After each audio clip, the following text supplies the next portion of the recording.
ഒരു ലാംഗ്വേജിൽ നന്നായിട്ട് മാർക്ക് വാങ്ങിക്കുന്ന ഒരു കുട്ടിക്ക് മറ്റുള്ള ലാംഗ്വേജുകളിലും പൊതുവെ നല്ല മാർക്ക് തന്നെ ഉണ്ടായിരിക്കും. ഹിന്ദിയിൽ നല്ല മാർക്കുണ്ടെങ്കിൽ ആ കുട്ടി ഇംഗ്ലീഷിലും മോശമാകാനിടയില്ല. പിന്നെ ഇതിൽ തീർച്ചയായും ആ കുട്ടിയുടെ പരിശീലനം എന്നുള്ളത്, ആ കുട്ടിക്ക് കിട്ടുന്ന പഠനം എന്നുള്ളത്, അധ്യയനം എന്നുള്ളത് അതൊക്കെ വളരെ പ്രധാനപ്പെട്ട കാര്യമാണ്. തികഞ്ഞ ശ്രദ്ധ കൂടി ഉണ്ടെങ്കിൽ ഈ ഭാഷകളൊക്കെ തന്നെ നമുക്ക് ഒരുപോലെ ഭംഗിയായി പഠിച്ചെടുക്കാവുന്നതേ ഉള്ളൂ. അപ്പോൾ പലതരത്തിലുള്ള ആശങ്കകളാണ്. മാതൃഭാഷ ഇനി എന്തിനാണ് പഠിക്കുന്നത് എന്ന് പോലും ചിലർ ചോദിച്ചിട്ടുണ്ട്. അങ്ങനെയുള്ള ചോദ്യങ്ങളൊക്കെ തിരിച്ചടിക്കുകയാണ് സത്യത്തിൽ ഇപ്പോൾ. അതുകൊണ്ടാണ് ഞാൻ ഒരു കുട്ടികളുടെ ഒരു ഗ്രൂപ്പിൽ പറയുകയുണ്ടായി, ഭാഷ ഇന്ന് എങ്ങനെയാണ് കൈകാര്യം ചെയ്യുന്നതിൽ നമ്മൾ പിന്നോട്ട് പോകുന്നത് എന്ന് മനസ്സിലാക്കാൻ വേറെ പ്രത്യേകിച്ച് ഒന്നും വേണ്ട. റോഡിലൂടെ പോകുമ്പോൾ നിങ്ങൾ ബോർഡുകൾ ഒന്ന് വായിച്ചാൽ മാത്രം മതി എന്ന് ഞാൻ പറയുകയുണ്ടായി. എനിക്ക് അനുഭവമുള്ള കാര്യമാണ്. എത്രയോ ഈ കടകളുടെ ബോർഡുകളില്ലേ, അതുപോലെ സ്ഥലപ്പേരുകൾ പോലും എഴുതി വെച്ചിരിക്കുന്നത് എത്രയോ തെറ്റ് ആയിട്ടാണ്. പിന്നെ ഫേസ്ബുക്ക് ഉപയോഗിക്കുന്നവരാണ് പലരും. ഫേസ്ബുക്കിലുള്ള തെറ്റുകൾ, യൂട്യൂബിലുള്ള ഡിസ്ക്രിപ്ഷനിലുള്ള തെറ്റുകൾ, എന്തിനേറെ പത്രത്തിൽ പോലും ചിലപ്പോഴൊക്കെ വാക്യഘടനാപരമായ, അക്ഷരതെറ്റ് കാണില്ല പൊതുവെ, വാക്യഘടനാപരമായ തെറ്റുകൾ വരുന്നതായി കാണാൻ സാധിക്കും. അപ്പോൾ നമ്മൾ പതുക്കെ ഈ ഭാഷാ പഠനത്തിൻ്റെയും ഭാഷാ പ്രയോഗത്തിൻ്റെയും മേഖലകളിൽ നിന്ന് പതിയെ പിന്നോട്ട് പോവുകയാണ്. അതാണ് നമ്മൾ ശ്രദ്ധിച്ച് പരിഹരിച്ച് മുന്നോട്ട് പോകേണ്ടത്.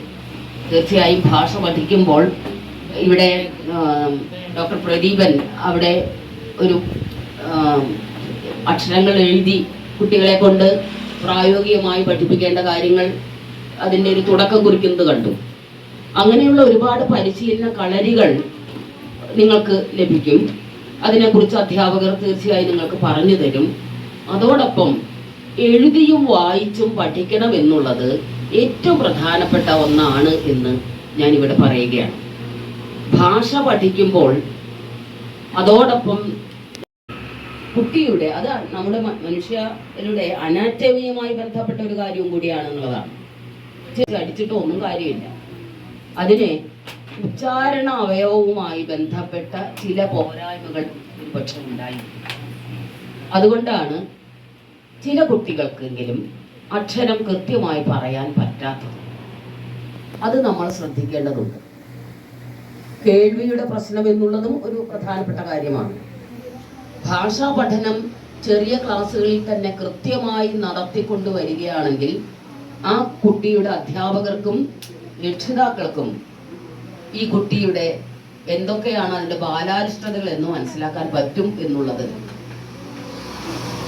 നമ്മൾ മനസ്സിലാക്കണമെന്നാണ് എനിക്ക് ആദ്യം പറയാനുള്ളത്. ഭാഷ എന്നുള്ളത് നമ്മൾ വളരെ എളുപ്പത്തിൽ മനസ്സിലാക്കിയെടുക്കുന്ന ഒന്നാണെങ്കിലും അതിന് തികഞ്ഞ ഒരു പരിശീലനവും കൂടി ആവശ്യമുണ്ട്. പഴയ കാലത്ത്, ഇപ്പോൾ ഇവിടെ ഇരിക്കുന്ന കുറച്ച് പ്രായമുള്ള ആളുകളൊക്കെ തന്നെ ഇങ്ങനെയുള്ള കളികളിലൂടെ അല്ല, മറിച്ച് എഴുതി എഴുതി എഴുതി പഠിച്ചിട്ടാണ് അക്ഷരങ്ങളിലൊക്കെ പഠിച്ചത് എന്നുള്ളത് നമുക്കറിയാം അല്ലേ. നമ്മുടെ കാലത്ത് ഇങ്ങനെയുള്ള കളികൾ ഉണ്ടായിരുന്നില്ല. ഇപ്പോൾ കൂടുതൽ എളുപ്പമാണ്.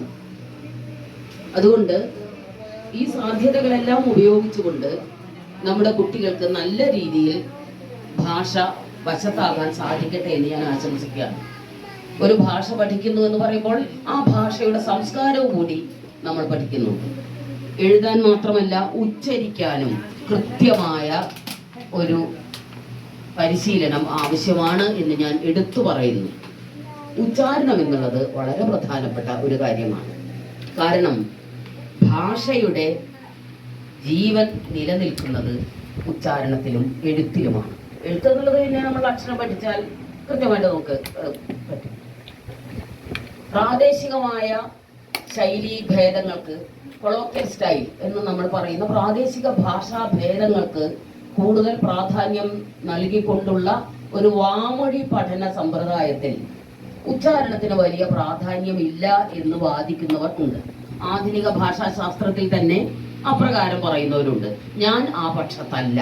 അതുകൊണ്ടാണ് പറയുന്നത്, ഉച്ചാരണം എന്നുള്ളത് കൃത്യമായി നമ്മൾ വശത്താക്കുകയും അതിനെക്കുറിച്ച് തികഞ്ഞ ബോധത്തോടുകൂടി നമ്മൾ മുന്നേറുകയും ചെയ്യേണ്ടതുണ്ട്. അക്ഷരമാല പഠിക്കുമ്പോൾ ഇത് മുതിർന്നവർക്ക് വേണ്ടിയിട്ടാണ് പറയുന്നത്. നമ്മൾ വ്യഞ്ജനാക്ഷരങ്ങൾ നമ്മൾ പഠിക്കുന്നുണ്ട് അല്ലേ? വ്യഞ്ജനാക്ഷരങ്ങൾ ഏതൊക്കെയാണ്? കാ തൊട്ട് ഉള്ളത് അല്ലേ? അറിയാം, അത് നിങ്ങൾക്ക് അറിയാം. ഇങ്ങനെ ചോദിക്കുമ്പോൾ പിന്നെ ആരായാലും പെട്ടെന്നൊന്ന് പരിഭ്രമിക്കുകയാണ് ചെയ്യുക. എന്നോടാണോ ചോദ്യം എന്ന് എല്ലാവരും വിചാരിക്കും. സ്വരാക്ഷരങ്ങൾ നമുക്കറിയാം, വ്യഞ്ജനാക്ഷരങ്ങൾ നമുക്കറിയാം. സ്വരാക്ഷരങ്ങളുടെ ഉച്ചാരണത്തിന്റെ കാര്യത്തിൽ പൊതുവെ വലിയ ബുദ്ധിമുട്ടില്ല. വ്യഞ്ജനങ്ങളുടെ ഉച്ചാരണത്തിലാണ് പ്രശ്നം മുഴുവൻ. ഇതിൽ കുറ്റമറ്റ ഉച്ചാരണം എന്നാൽ 100% എപ്പോഴും ശുദ്ധമായി ഉച്ചരിക്കുക എന്നുള്ളത് സാധ്യമായിട്ടുള്ള കാര്യമല്ല. എല്ലാം തികഞ്ഞ ഉച്ചാരണം വശത്തായിട്ടുള്ള ആളുകൾക്ക് തന്നെ, മലയാളികൾ തന്നെ ബോധപൂർവമോ അബോധപൂർവമോ വരുത്തുന്ന ഒരുപാട് തെറ്റുകളുണ്ട്. നമ്മൾ ഖരം, അതിഖരം, മൃദു, ഘോഷം, അനുനാസികം. ക എന്നുള്ളത് ഖരം ആണ്. ക എന്നുള്ളത് വെച്ച് ക എന്നുള്ള അക്ഷരം വെച്ചിട്ടൊരു വാക്ക് പറയൂ. ക കലം. എന്താണ്? കലം എന്നാണോ പറഞ്ഞത്? നിങ്ങൾ പറഞ്ഞത് കേട്ട് ഞാൻ അങ്ങോട്ട് എടുക്കുകയാണ്. ആ, കലം.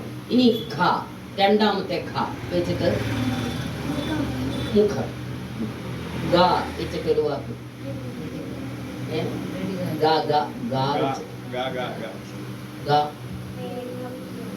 അല്ല, ഖരത്തിന്റെ ഇവിടെ മുഖം എന്ന് പറഞ്ഞില്ലേ? ഗാനം. ശരി. ഗാനം. ഗാനം എന്നുള്ളത് സംഗീത സഭയാണത്. സംഗീതത്തിലെ ഗ അല്ലേ? ഇനി അടുത്ത ഖ, അത് ഇവിടെ പറഞ്ഞത് ഘടികാരം. ഇവിടെ പറഞ്ഞല്ലോ മേഘം എന്ന് പറഞ്ഞു. ഖ. പിന്നെ ഏതാണ്? ങകാരം. അത് നമുക്കറിയാം അല്ലേ? ഇതില് നമ്മൾ പഠിപ്പിക്കുമ്പോൾ എല്ലാവരും പഠിപ്പിക്കുക ക, ഖ, ഗ, ഘ, ങ എന്നാ. ഇങ്ങനെ പഠിപ്പിക്കുകയും ചെയ്യുന്നുണ്ടെങ്കിലും ഈ ഉച്ചാരണത്തിന്റെ കാര്യം വരുമ്പോൾ ഖരവും മൃദുവും, അതായത് ഖരം, അതിഖരം, മൃദു, ഘോഷം, അതൊന്ന് മനസ്സിലാക്കി വെക്കുക. കട്ടിയുള്ള വാക്കാണല്ലോ എന്നൊന്നും വിചാരിക്കേണ്ട. ഇത് 4 പ്രാവശ്യം പറഞ്ഞാൽ നിങ്ങൾക്കൊക്കെ മനസ്സിലാവുന്ന കാര്യമാണ്. ഖരം എന്നുള്ളത് ആദ്യത്തെ ക, കാക്കയുടെ ക, അതാണ് ഖരം. അതിഖരം എന്ന് പറയുന്നത് മുഖം എന്ന് പറഞ്ഞില്ലേ, അത്. മൃദു എന്ന് പറയുന്നത് ഗാനം. ആ പേരിൽ തന്നെ ഉണ്ട്, അത് മൃദുവാണ്. ഗാനം എന്ന് പറയുമോ? പറയരുത്, ഗാനം എന്നാണ് പറയുന്നത് അല്ലേ? ഇപ്പൊ മൃദുവാണ്. പിന്നെ അടുത്തത് ഘോഷം, നല്ല കട്ടിൽ, മേഘം എന്നാണ് പറയുക. ഘടികാരം എന്നാണ് പറയുന്നത്, എന്നാണ് പറയേണ്ടത്. നമ്മൾ പലപ്പോഴും ഈ അതിഖരത്തിന്റെയും ഘോഷത്തിന്റെയും ഉച്ചാരണത്തിൽ കുറെ അബദ്ധങ്ങൾ നമ്മൾ നടത്താറുണ്ട്. അധ്യാപകൻ എന്നാണ് പറയുക അല്ലേ? നിങ്ങൾ എങ്ങനെയാണ് പറയാറുള്ളത്? അധ്യാപകൻ എന്ന് പറയണം, അധ്യാപകൻ എന്നാണ് പറയുക. ഇനി നേരെ തിരിച്ച് വിദ്യാർത്ഥി എന്നും പറയും. കട്ടി കൂട്ടിയിട്ടാണ് പറയുന്നത്. വിദ്യാർത്ഥി നമ്മൾ മനസ്സിലാക്കുമ്പോഴും നമ്മൾ എല്ലാവരും ഒരുപോലെ തന്നെ, അത് നമുക്കറിയാം.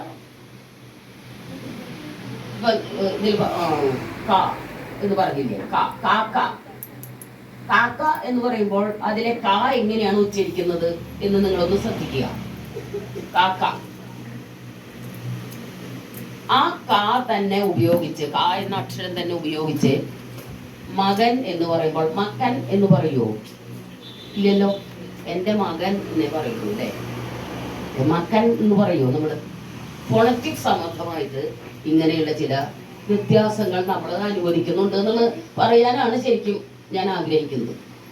മക്കൻ എന്ന് പറയില്ല, കാക്ക. ഇതെല്ലാ വർഗാക്ഷരങ്ങളെ സംബന്ധിച്ചുണ്ട് കേട്ടോ. പാ വെച്ചിട്ടുള്ള അക്ഷരം നോക്കുകയാണെങ്കിൽ പന, പന എന്നുള്ളതിലെ പാപം എന്തായി? പാപത്തിലെ 2 പായും ഒന്നല്ലേ? എന്താണ്? ഖരം ആണ്. അല്ലേ? പക്ഷേ പാപ്പം എന്നാണോ പറയുന്നത്?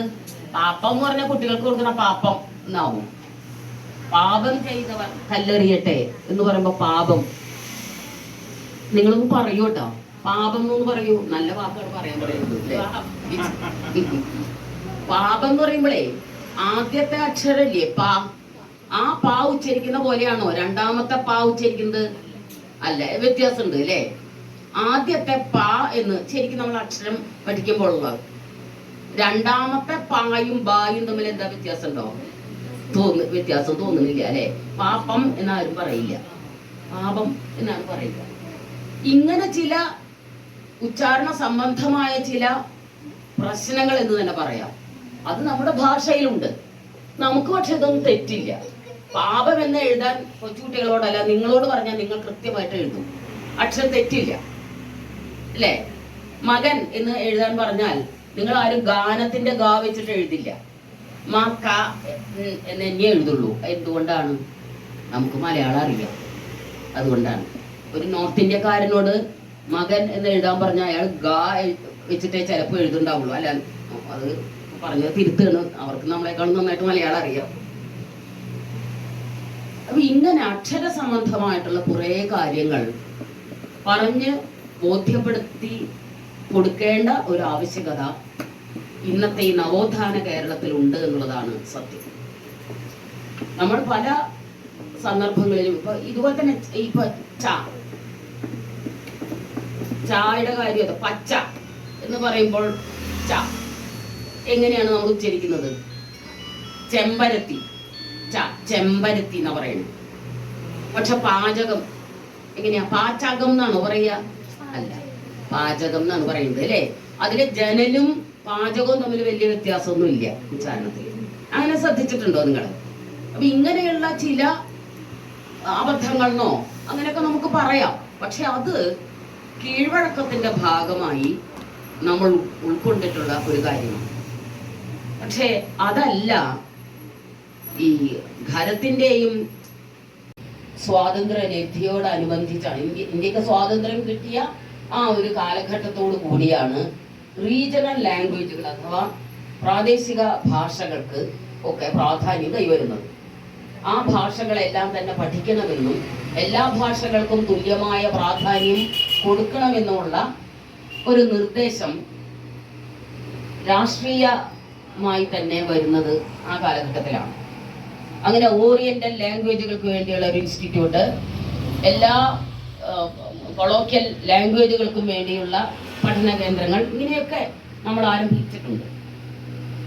കൊളോക്കിയൽ ലാംഗ്വേജിന്, അതായത് പ്രാദേശിക ഭാഷകൾക്ക് പ്രാധാന്യം നൽകുക എന്നുള്ളത് വളരെ പ്രധാനപ്പെട്ട ഒരു കാര്യമാണ്. എന്നാൽ സ്റ്റാൻഡേർഡ് ലാംഗ്വേജ്, ഇത് അധ്യാപകർ പ്രത്യേകം ശ്രദ്ധിക്കേണ്ടതാണ്, രക്ഷിതാക്കളും, അല്ലെങ്കിൽ മാനക ഭാഷ എന്ന് പറയും. മാനക ഭാഷയുടെ പ്രത്യേകത എന്താണ്? സ്റ്റാൻഡേർഡ് ലാംഗ്വേജ് എന്ന് പറഞ്ഞാൽ എന്താണ്? അതൊരു സമീകരിക്കപ്പെട്ട ഒരു സ്റ്റാൻഡേർഡ് ആയിട്ടുള്ള ഒരു പ്രയോഗ പദ്ധതിയാണ് അതിലുള്ളത്. അതായത് കാസർഗോഡ് ഉള്ള ആളും തിരുവനന്തപുരത്തുള്ള ആളും തൃശ്ശൂരുള്ള ആളും ഒക്കെ സംസാരിക്കുന്നത് കേട്ടാൽ മനസ്സിലാകണം എന്നുള്ള ഒരു ഭാഷാ നയമാണ് അതിൻ്റെ പിന്നിലുള്ളത്. അതൊരു സ്റ്റാൻഡേർഡ് ലാംഗ്വേജ് ആണ്, മാനക ഭാഷയാണ്. അപ്പൊ നമ്മളിപ്പോ സിനിമയൊക്കെ കാണുമ്പോൾ ഇപ്പോഴത്തെ സിനിമകളിൽ അത് വ്യത്യാസമുണ്ട് അല്ലേ? ചില വളരെ കൊളോക്കലായിട്ടുള്ള ചില ഭാഷകൾ മാത്രം പ്രയോഗിക്കുന്ന ചില സിനിമകൾ കേട്ടിട്ട് മനസ്സിലാക്കാൻ അല്പം ബുദ്ധിമുട്ടുണ്ട്. കാരണം സുരാജ് വെഞ്ഞാറുമൂട് അഭിനയിച്ചൊരു സിനിമ ഉണ്ടല്ലോ, കള്ളന്റെ ഒക്കെ, തൊണ്ടി മുതലും കാസർഗോഡ്. കാസർഗോഡ് അത് പിന്നെയും ഭേദമാണ്. അത് കഴിഞ്ഞിട്ട് പിന്നെ ഏതൊരു സിനിമ കണ്ടു, അതുണ്ട്. അത് പിന്നെ വലിയ ബുദ്ധിമുട്ടില്ല. ചില ഇപ്പൊ ഇന്നാളൊരു കാസർഗോഡ് ഭാഷ എന്ന് പറഞ്ഞിട്ട് ഒട്ടും ഇതല്ല, നമുക്ക് ഒന്നും തന്നെ മനസ്സിലാക്കാൻ പറ്റാത്ത പോലെ. അതൊരു സിനിമ എന്ന രീതിയിൽ അത് അവർ കൈകാര്യം ചെയ്യുന്നതിന്റെ ഉദ്ദേശം ഉണ്ടായിരിക്കാം. എങ്കിൽ പോലും മനസ്സിലാവുക എന്നുള്ള കാര്യം മാത്രമാണ് കേട്ടോ ഞാനിവിടെ പറയുന്നത്. സിനിമ ലാംഗ്വേജ് എന്നുള്ള കാര്യമല്ല ഇവിടെ ചർച്ച ചെയ്യുന്നത്. നമുക്ക് മനസ്സിലാകണമെങ്കിൽ മനസ്സിലാവുക എന്നുള്ളതിൽ ഏറ്റവും പ്രധാനപ്പെട്ട കാര്യം അല്ലേ? പഠിപ്പിക്കുന്ന സമയത്ത് അല്ലെങ്കിൽ രക്ഷിതാക്കള് കുട്ടികൾക്ക് പറഞ്ഞു കൊടുക്കുമ്പോൾ മനസ്സിലായോ എന്ന് ചോദിക്കും. അതെന്തിനാണ് ചോദിക്കുന്നത്? കൃത്യമായ ആശയവിനിമയം അവിടെ നടന്നിട്ടുണ്ടോ എന്നറിയാനാണ്. അങ്ങനെ മനസ്സിലാകണം എന്നുള്ളത് ഭാഷയുടെ ഏറ്റവും പ്രധാനപ്പെട്ട മൗലികമായ ഒരു ധർമ്മമാണ്. നമ്മൾ പറയുന്നത് മറ്റൊരാൾക്ക് മനസ്സിലാകണം. അതാണ് സ്റ്റാൻഡേർഡ് ലാംഗ്വേജിന്റെ പ്രത്യേകത. അപ്പോൾ മാനക ഭാഷയ്ക്ക് പ്രാധാന്യം നൽകിക്കൊണ്ടുള്ള ഒരു ഭാഷാ പഠന രീതി നിലവിൽ വരികയും അതേസമയം അതിൽ എല്ലാ തരത്തിലുമുള്ള പ്രാദേശിക ഭാഷകൾക്ക് പ്രാധാന്യം നൽകുകയും ചെയ്യുക എന്നുള്ള ഒരു ഭാഷാ പഠന രീതിയായിരിക്കും ഏറ്റവും നല്ലത്.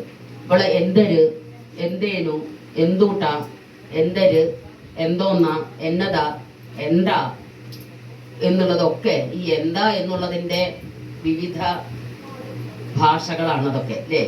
ഇതെല്ലാം നമുക്ക് ഇപ്പം അറിയാം. മലയാളി ഇന്ന് സഞ്ചരിക്കാത്ത ഇടങ്ങളില്ല എന്നുള്ളത് കൊണ്ട് മലയാളിയുടെ ഭാവനാലോകവും യാഥാർത്ഥ്യ ലോകവും വളരെ വികസിതമായിട്ടുണ്ട് എന്നുള്ളത് കൊണ്ടും നമുക്കിതൊക്കെ കേട്ടാൽ മനസ്സിലാകും. പഴയ കാലത്താണെങ്കിൽ ഒരുപക്ഷെ വേറൊരാളുടെ ഭാഷ കേട്ട കേരളം കൈവശമാക്കണം എന്നാണ് എനിക്ക് പറയാനുള്ളത്. അതുകൊണ്ട് എഴുത്തിൽ മാത്രമല്ല ഉച്ചാരണത്തിലും നല്ല ശ്രദ്ധ വേണം. നമ്മൾ ഒരിക്കലും വിദ്യാർത്ഥി എന്ന് പറയാം. എന്തെങ്കിലുമൊക്കെ ഇവിടെയുള്ള ഒരു ചർച്ചയുടെ ഭാഗമാണ്. അങ്ങനെയാണ് നമ്മൾ പരിപാടി.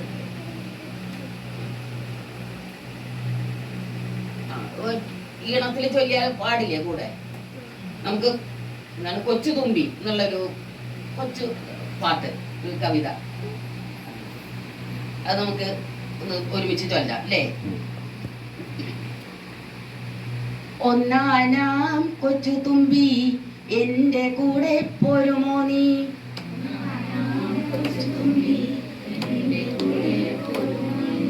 നിന്റെ കൂടെ പോന്നാലോ എന്തെല്ലാം തരുമെനിക്ക്?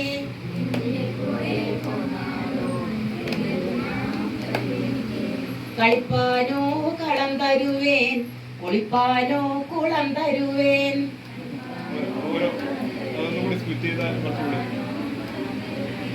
കളിപ്പാനോ കളം തരുവേൻ, കുളിപ്പാനോ കുളം തരുവേൻ. ഇട്ടിരിപ്പാൻ പൊന്തടുക്ക്, ഇട്ടുണ്ണാൻ പൊന്തളിക, കൈ കഴുകാൻ വെള്ളിക്കിണ്ടി,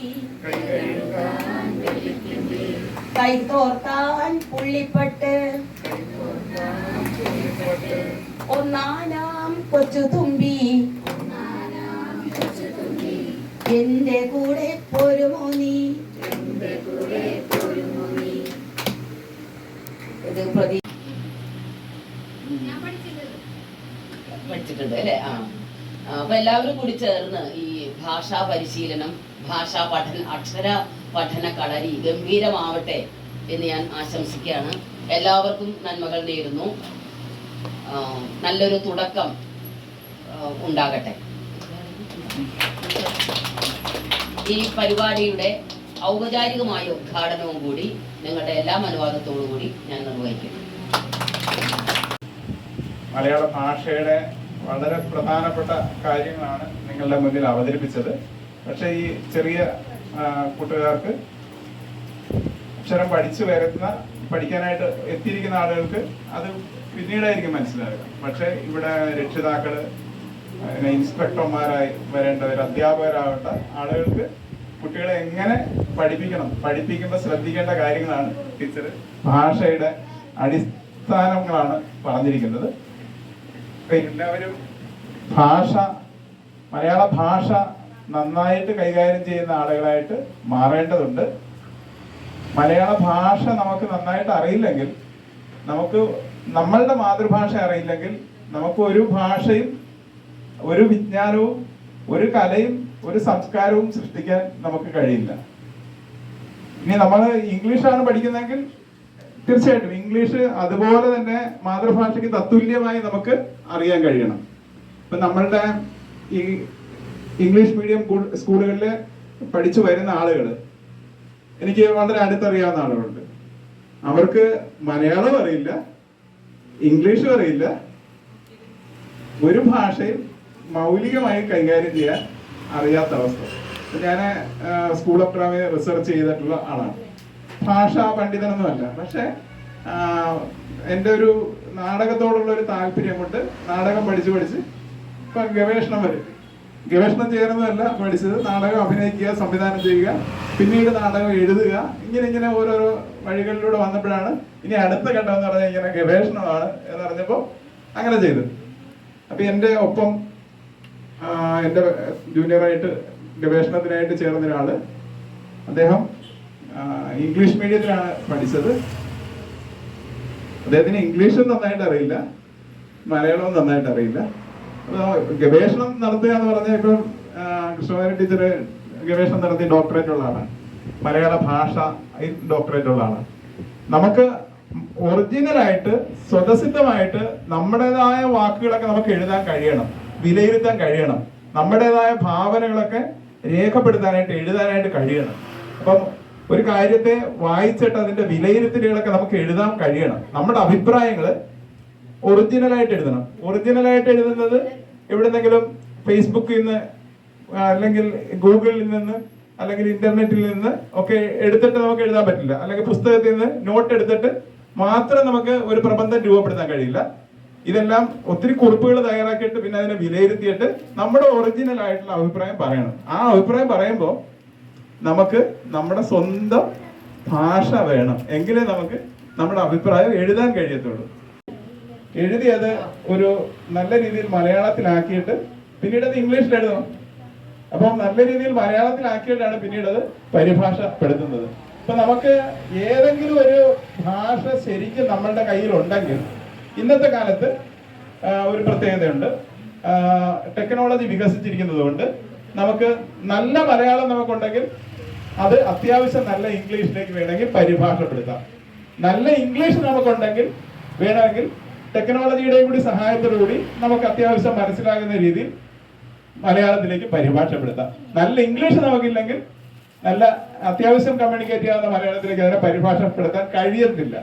അതുപോലെ നല്ല മലയാളം ഇല്ലെങ്കിൽ നമുക്ക് വേറൊരു ഭാഷയിലേക്കും പരിഭാഷപ്പെടുത്താൻ കഴിയില്ല. എന്ന് മാത്രമല്ല, നമുക്ക് അറിയാവുന്ന ഒരു കാര്യം, മലയാളത്തിൽ നമ്മളൊരു ലേഖനം എഴുതി വെച്ചു, അതിന്ന് നമുക്ക് ഇംഗ്ലീഷിലേക്ക് ആക്കണം, വേറൊരാളെ കൊണ്ട് പരിഭാഷപ്പെടുത്തണമെങ്കിൽ അത് ചിട്ടയായ വളരെ കൃത്യമായ ഒരു ഘടനയോടുകൂടിയുള്ള മലയാളത്തിൽ നമ്മൾ എഴുതി വെച്ചില്ലെങ്കിൽ വേറൊരാൾക്ക് അത് പരിഭാഷപ്പെടുത്താൻ കഴിയില്ല.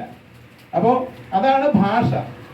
ഞാനൊരു കഥ കേട്ടിട്ടുണ്ട്, ബാബേൽ ഗോപുരം പണിയുന്ന പണിക്കാരുടെ കഥ.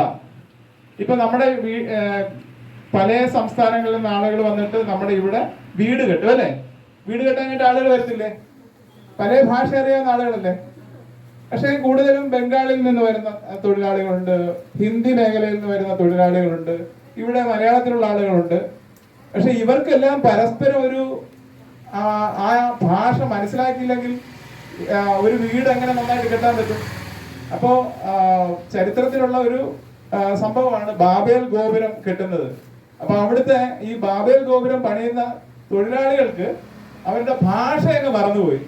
അപ്പൊ ഈ ഗോപുരം നിർമ്മിക്കാനായിട്ട് എങ്ങനെ പറ്റും?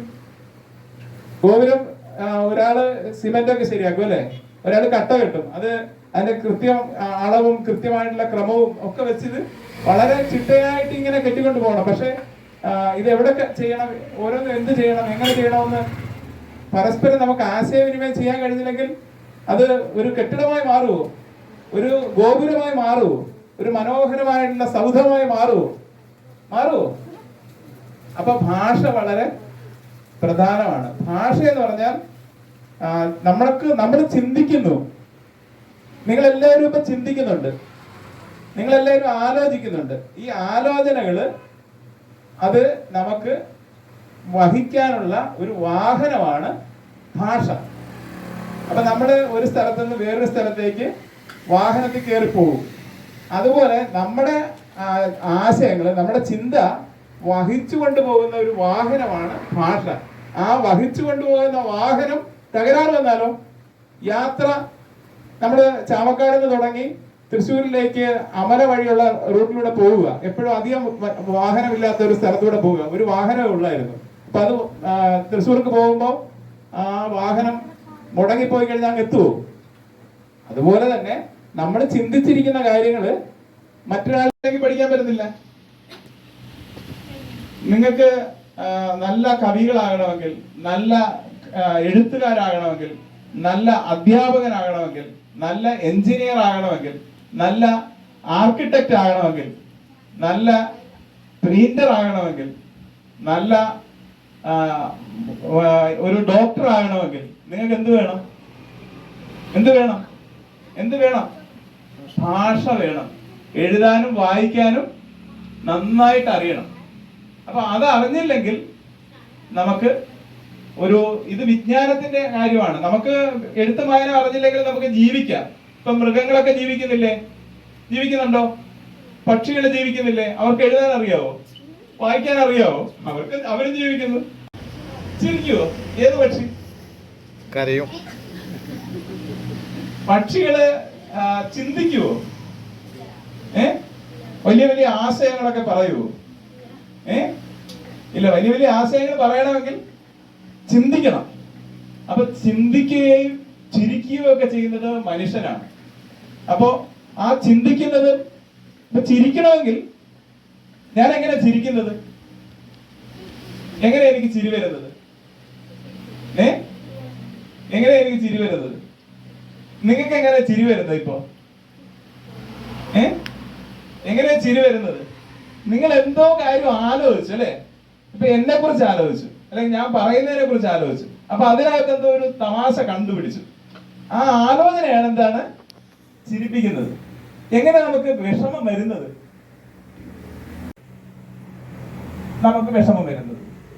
അതുപോലെ നമുക്ക് സന്തോഷം വരുന്നത്, നമ്മുടെ മനുഷ്യനെന്ന് പറഞ്ഞാൽ ഇതുപോലെ പല തരത്തിലുള്ള എഴുതാനും വായിക്കാനും അറിഞ്ഞാൽ മാത്രം പോരാ. നല്ല എഴുത്തുകാരാണെങ്കിൽ നന്നായിട്ട് വായിക്കണം, വേഗത്തിൽ വായിക്കാൻ പറ്റണം. ഞാൻ കുട്ടികളെ നാടകം പഠിപ്പിക്കാനായിട്ട് സ്കൂളുകളിലും ഒക്കെ പോകാറുണ്ട്. അപ്പൊ മുൻകാലങ്ങളിൽ നാടകം പഠിപ്പിക്കാനായിട്ട് പോകുമ്പോഴത്തേക്കും കുട്ടികളെ ഓരോരോ ചെറിയ ടീമായിട്ട് തിരിച്ചിട്ട് ചെറിയ കഥയോ കവിതയോ ഒക്കെ അവർക്ക് കൊടുക്കും. എന്നിട്ട് അത് ഒന്നിച്ചിരുന്ന് വായിച്ചിട്ട് അതിനെ ചെറിയ അഭിനയമാക്കാനായിട്ട് പറയും. ഒരു പേജൊക്കെ ഉള്ളതായിരിക്കും കൊടുക്കുക. പക്ഷെ ഒരു ദിവസം 2 ദിവസം എടുത്താൽ പോലും ഈ ഒരു പേജ് വായിച്ചു തീരാൻ വളരെ ബുദ്ധിമുട്ട്. എന്ന് പറഞ്ഞാൽ കൃത്യമായിട്ട് അക്ഷരം അറിയില്ല, വായിച്ചൊരു ശീലം വന്നിട്ടില്ല, എഴുതാൻ കഴിയുന്നില്ല. അത് ഇന്നത്തെ ഒരു കാലത്തിന്റെ ഒരു പ്രശ്നമാണ്. അതുകൊണ്ട് കുട്ടികള് ഇന്നത്തെ കാലം എന്ന് പറഞ്ഞാൽ വളരെ വലിയ ഒരു ശാസ്ത്ര സാങ്കേതിക വിസ്ഫോടനത്തിന്റെ കാലത്താണ്. ഇപ്പം തിരുവനന്തപുരത്ത് ഒരു ശാസ്ത്ര ഉത്സവം നടന്നുകൊണ്ടിരിക്കുകയാണ്. Global science fest. അത് നടക്കുകയാണ്. അപ്പൊ ഈ ഒരു കാലത്ത് ഇന്നിപ്പോ ചർച്ച ചെയ്യുന്നതെന്ന് പറഞ്ഞാൽ ഗോളാന്തര യാത്ര നടത്തുന്നതിനെ കുറിച്ചാണ്. ഗ്രഹാന്തര യാത്ര വാങ്ങിയതിന്റെ ആ സ്ഥലം വാങ്ങിയതിന്റെ കാര്യങ്ങളൊക്കെ അതിന്റെ രേഖകളൊക്കെ അദ്ദേഹത്തിന് കിട്ടിയെന്ന് പറഞ്ഞ് വന്നിരിക്കുന്നു. അപ്പൊ അതിന്റെ ഒരു വാസ്തവം വേറെ വിഷയം. പക്ഷെ എന്നാലും ഇന്നൊക്കെ അങ്ങനെ ചിന്തിക്കുന്ന തരത്തിലേക്ക് കാര്യങ്ങളൊക്കെ വന്നിരിക്കുന്നു.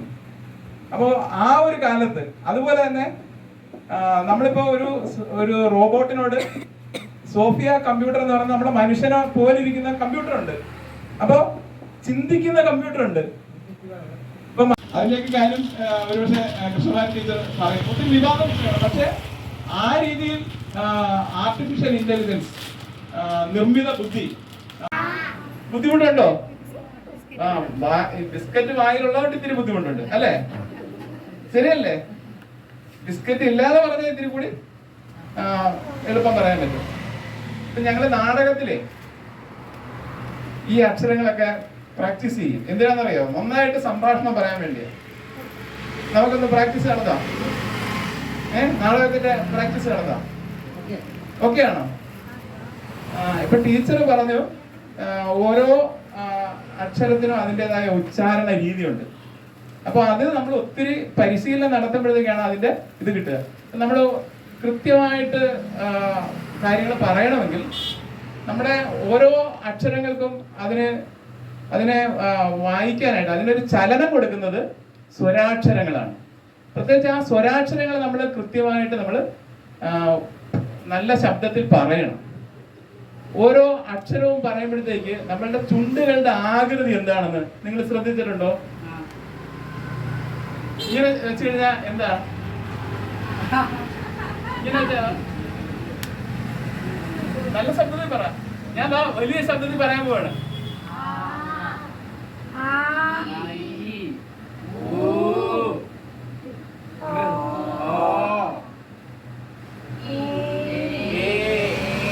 അപ്പൊ ആദ്യം നമുക്ക് പറഞ്ഞു നോക്കാം.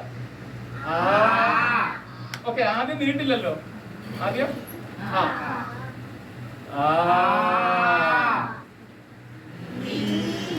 സോറി,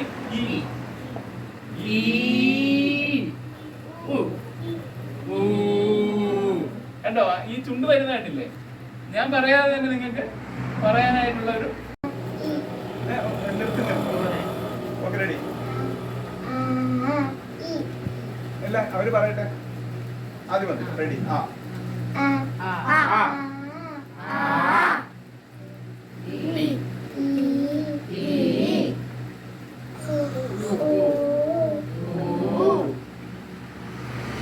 അത് കഴിഞ്ഞ ഒരു അക്ഷരം ഉണ്ടല്ലേ? ഒന്നും കൂടി പറഞ്ഞത്.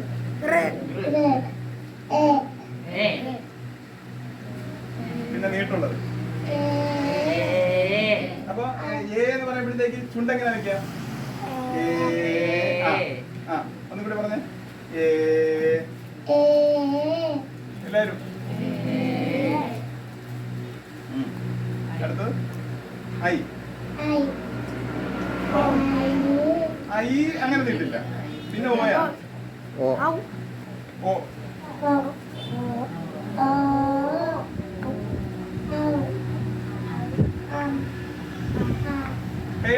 എല്ലാവരും നന്നായിട്ട് കൈയടിക്കും. ജാസ്മിൻ. ജാസ്മിൻ നന്നായിട്ട് അക്ഷരങ്ങൾ പറഞ്ഞു അല്ലേ? സ്വരാക്ഷരങ്ങളെല്ലാം നന്നായിട്ട് പറഞ്ഞു. ഓക്കെ, ഇരുന്നോ. പൂച്ച പറക്കുവോ? അവർക്കും ഉണ്ടല്ലോ അക്ഷരത്തെറ്റും. പിന്നെ പുതിയ കുട്ടികൾ, ഇപ്പൊ ഞാനൊക്കെ താമസിക്കുന്നത് എറണാകുളത്ത് ഫ്ലാറ്റിലാണ്. അപ്പോൾ ഇംഗ്ലീഷിലാണ് അധികം കുട്ടികൾ സംസാരിക്കുന്നത്. അപ്പോൾ എഴുതാനും വായിക്കാനും ഒക്കെ മലയാളം ബുദ്ധിമുട്ടാണ്. അതേസമയം നമ്മുടെ സംസ്കാരം തന്നെ രൂപപ്പെട്ടു വരുന്നത് നമ്മുടെ ഭാഷയോട് കൂടിച്ചേർന്നിട്ടായതുകൊണ്ട് അമ്മമാരൊക്കെ എങ്ങനെയായാലും മലയാളം എങ്ങനെയെങ്കിലും കുട്ടികളെ പഠിപ്പിക്കണം എന്നുള്ള ഒരു വേവലാതിയിലുമാണ്. അപ്പോൾ പിന്നെ അക്ഷരത്തെറ്റ് കൂടാണ്ട് ടീച്ചർ പറഞ്ഞ പോലെ ഫേസ്ബുക്കിൽ പോലും ഒരു കമന്റ് ഇടാൻ പോലും ധൈര്യമില്ലാത്ത ആൾക്കാരുണ്ട്. തെറ്റുകൂടാതെ ഒരു വാക്കോ ഒരു പദമോ ഒന്നും എഴുതാനുള്ള ധൈര്യം പോലും ഇല്ല അമ്മമാർക്കാണെങ്കിലും അച്ഛന്മാർക്കാണെങ്കിലും എല്ലാം.